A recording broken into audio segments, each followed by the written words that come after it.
You won't believe this. There's an island out there, nestled away from the hustle and bustle with absolutely no cars. Can you imagine such a place still exists in this day and age? A true escape from the automotive madness. None. Not a single engine, polluting the air or disturbing the peace, just the gentle sounds of nature and the quiet murmur of island life. It's a concept that seems almost alien in our car-centric world. No honking, no parking drama, just the gentle whir of bicycle tires and the soft footsteps of pedestrians. A symphony of tranquility, a world away from the cacophony of city streets. Imagine stepping off the boat, ready to hail a cab, that ingrained habit kicking in, and nothing. Just an expanse of peaceful pathways waiting to be explored on foot or by bike. A truly unique experience. Just the sound of waves and maybe a seagull giving you attitude. The kind of attitude that says, "Welcome to paradise, now slow down and enjoy the peace." It's like time travel, a step back into a simpler era, or a very quiet episode of The Twilight Zone, where the absence of something so commonplace creates an atmosphere of surreal calm. No roads, no cars, just winding footpaths and cobblestone lanes. No traffic wardens, no MOT stress, no insurance premiums eating away at your bank account. No sat-navs trying to drown you in a canal, just the simple joy of navigating by landmarks and the occasional friendly local offering directions. It's either a utopian dream or a logistical nightmare, depending on how you look at it. A paradise for some, perhaps an inconvenience for others. How do people get their groceries home? That's the question that keeps popping into my head. Do they just roll tins of beans down the street? I mean, it's a valid question, right? Or maybe they've mastered the art of the perfectly balanced basket. The mind boggles. The logistics of daily life without a car are truly fascinating to consider. No lorries rumbling by, no screeching tires, no roaring engines disturbing the peace. No 3 a.m. car alarms, just the gentle sounds of the night, undisturbed by the mechanical intrusions of modern life. Instead, you get birdsong, waves, the gentle rustling of leaves in the breeze, and maybe your own heavy breathing as you lug potatoes uphill. A small price to pay for such tranquility, perhaps? It's a bold move, an entire island saying no thanks to the modern world's obsession with cars, a defiant act of independence from the automotive norm. The quiet must be both blissful and a bit unnerving, a constant reminder of a different way of life, a slower pace, a deeper connection with nature. No more arguing with your sat-nav, thank goodness, or fighting for a parking spot with reserved written on it. The ultimate freedom from parking woes. If you're late, you can't just floor it. There's no floor to be had. You have to run or power walk like your life depends on it. Embrace the cardio because that's your new commute. It's a challenge to everything we take for granted, a complete reevaluation of our relationship with transportation. Maybe it's genius, maybe it's madness, but I'm definitely curious. I need to experience this car-free existence for myself. Imagine the peace, no engine noise, no rumble of traffic, just the sound of your own thoughts. A rare and precious commodity in today's world. It's a statement, a different way to live. A conscious choice to prioritize peace, community, and connection with nature over the convenience of cars. Would you miss the chaos, the constant stimulation, or would you finally hear yourself think, truly connect with your inner voice? I'm not sure, but I'd love to see it for myself. I need to walk those streets, breathe that air, and experience the silence firsthand. Maybe we all need a little less exhaust and a little more quiet, a little less reliance on cars and a little more appreciation for the simple things in life, or maybe just a good pair of walking shoes.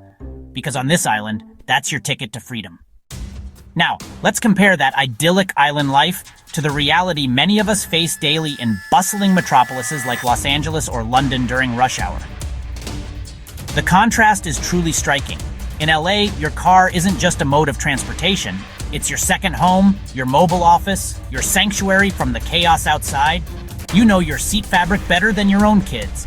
You can identify every stain, every threadbare patch, every contour molded by countless hours spent inching forward. The noise, horns blaring in frustrated unison, engines revving and sputtering, the endless metallic roar of thousands of cars vying for the same patch of asphalt. It's just part of life. An inescapable soundtrack to the urban experience. On that car-free island, a traffic jam is 2 cyclists politely debating the weather, perhaps discussing the best route to the bakery. Meanwhile, back in the city, we're aging 3 years just looking for a parking spot, circling blocks like vultures, our patience wearing thinner with each pass.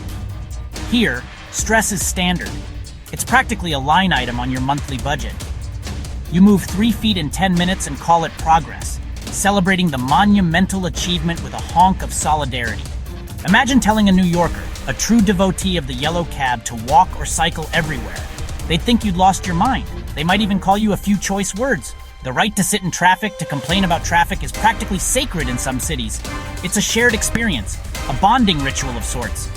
That island is thumbing its nose at our way of life, challenging the very foundations of our urban existence. Their air is probably fresher than we can imagine, crisp, clean, and invigorating. While we're over here wondering if our cough is from smog or just existential dread, a question we ponder daily as we navigate the concrete jungle. It's a stark contrast, a tale of two worlds separated by more than just geography. One world breathes easy, inhaling the pure essence of nature. The other reaches for the inhaler, battling the consequences of progress. Makes you wonder if we're missing out on something fundamental, something essential to our well-being. Perhaps it's time to reevaluate our priorities. So how do people get around on this unique island? It's a question that often pops into visitors' minds as they arrive, luggage in tow, ready to explore. The answer is beautifully simple. They walk, or they cycle. These are the primary modes of transport, embraced by locals and visitors alike. That's it. No roaring engines, no traffic jams, just the gentle rhythm of feet on the pavement and tires on the road. Walking. Remember that? That simple act of putting one foot in front of the other, connecting with your surroundings in a tangible way. It's exercise with a purpose, a way to integrate physical activity seamlessly into your daily routine.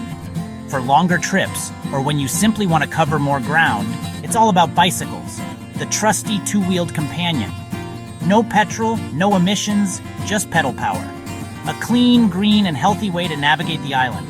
And in some places, harking back to a bygone era, they even use horse-drawn carts.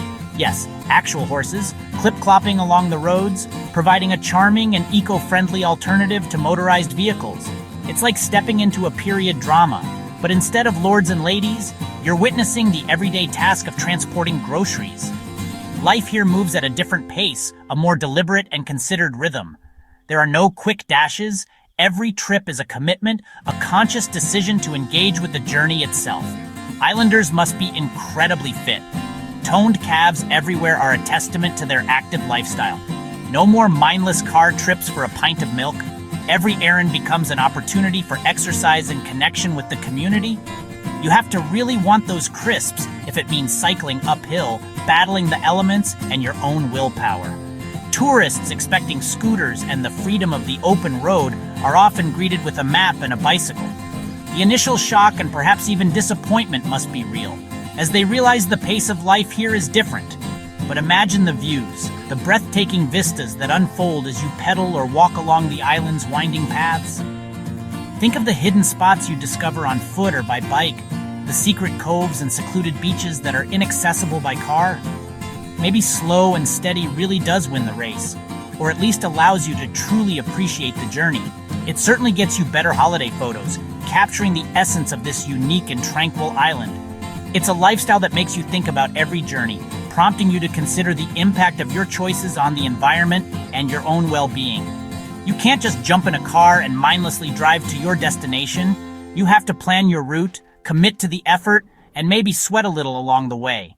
It's a different mindset, a shift in perspective, but maybe, just maybe, a healthier and more fulfilling one. And one thing is certain, you'll never forget the scenery, the sights, and the sounds of this car-free paradise. So, no cars. How do deliveries work? Picture this, wheelbarrows, bikes with trailers, and yes, donkeys. Your new TV might arrive on Derek the Donkey. It's absurd, but it works. Rubbish collection? Maybe not badgers, but definitely a community effort. Emergencies? No ambulances. Probably a fast boat or helicopter for the serious stuff. Everyone's extra careful. No running with scissors when the nearest doctor is a ferry ride away. Even errands become expeditions. Forget dashing to the shop. It's a trek. You need comfy shoes and maybe a snack for the journey. It makes you appreciate convenience, but also gives meaning to the little things. That loaf of bread tastes better when you've earned it. Or maybe you just eat more toast because going out again is too much effort.